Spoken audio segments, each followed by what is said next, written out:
Thank you, Amalia and Christina. I would now like to call upon Mr. Hargrave, Principal of Local Girls High School, to address the U12 students for the final time.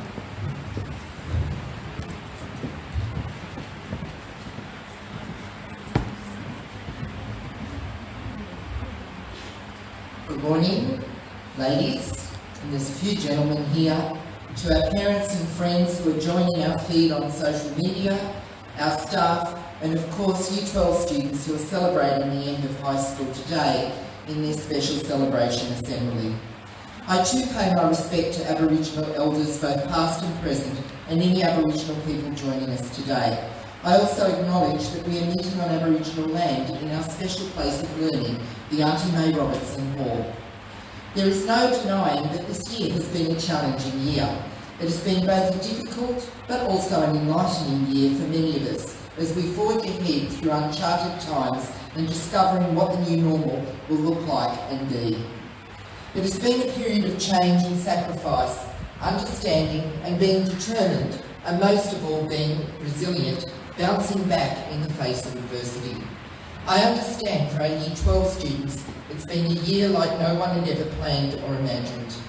We all know that it has been difficult, but for those students who have tried and worked hard, you will be rewarded at the end of the year.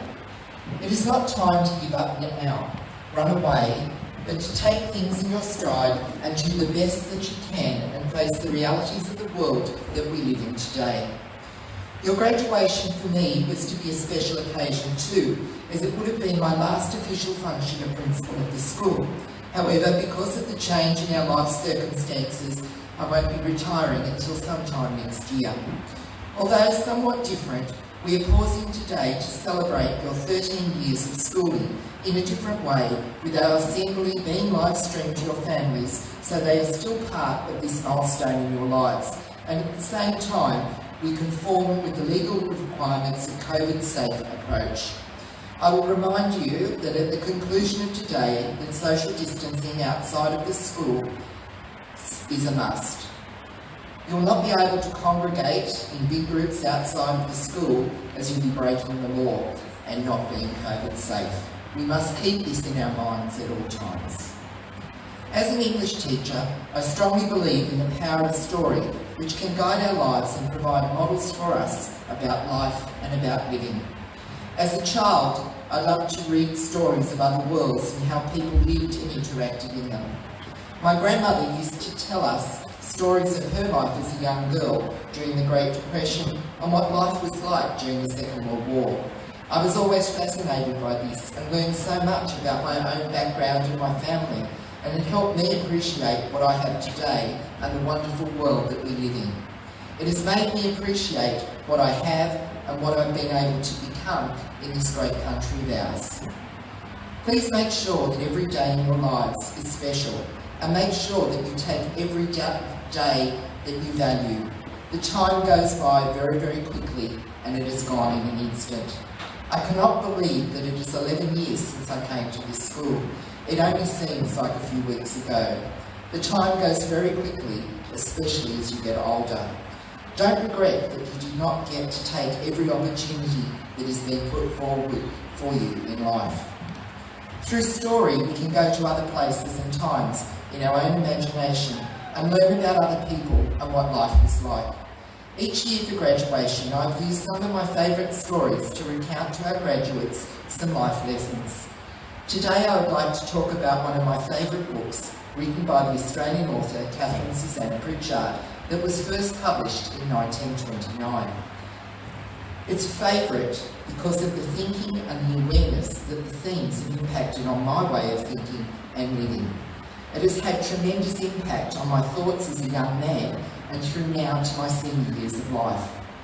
The story of Coomadoo is a tragedy. It is a love story about sacrifice and how we can live in a world of harmony and understanding. We are introduced to the main character of Coomadoo, where she is sitting by the creek, all at one with nature and the land. Pritchard uses the language of Coomadoo's people. The kangaroos are coming over the range in the twilight and making the devil dance with their little feet before they feed. The novel provides us with wonderful images of the Australian landscape where all is one and is part of the land, the animals and its people. There is the description of harmony as being one. As we read on, we see the peacefulness of the landscape with the people of the Waitalaba homestead run by Mrs. Bessie, or Mame, as the Aboriginal people call her. Waitalaba is a special place where the life of rural Australia sits with the life of the local Aboriginal people who are the traditional owners of the land, where both live together, work together, and respect the lives and cultures of each other. It is the perfect setting of harmony, understanding, and mutual respect. It is a romanticised view of what life could be like. For its time, Waitalaba is out of place. It is run by a strong woman It is run by a strong woman, and the Aboriginal people who live with her adore her. But in return, she also loves them and adores them as well. Mrs. Bessie's son, a similar age to Kumadoo, are best friends, and they are destined to be together as lifelong companions. Pritchard paints us the perfect world, where two cultures live and work together as one, where there is mutual respect, understanding and togetherness. Culture, skin colour, beliefs all work together in harmony. It is the perfect world. In reading the novel, the reader is taken into the background of the perfect vision of Australia, that of the Australian dream. It is the perfect world, an oasis that is around it. But in reality, outside of Waitalaba, it is rather different. Mrs. Bessie was a strong woman ahead of her time. It was unusual for a woman to have such leadership qualities and place in society. She had to learn to be tough when her husband died, and she picked up from him to run the homestead and the farm. To do this, she created an environment of harmony and love where all were equal, where the cultures worked together side by side. As her son Huey grows up, life begins to change. He goes away to school in the world outside of Waitalaba. He returns many years later, a grown young man with a young wife. On his return, things begin to change. The outside world begins to come to Waitalaba. Huey's wife hates the outback. She sees no beauty in the heat, the dust and the flies. She does not understand the people. She does not want to understand them or their ways. Slowly, things begin to deteriorate. The bubble to what is good, what is right, begins to slowly change. What Mummy or Mrs. Bessie has built is a place where all can be together in a paradise with positivity that make lives that are well worth living. By introducing the change and not working with it, it means that things can begin to break down.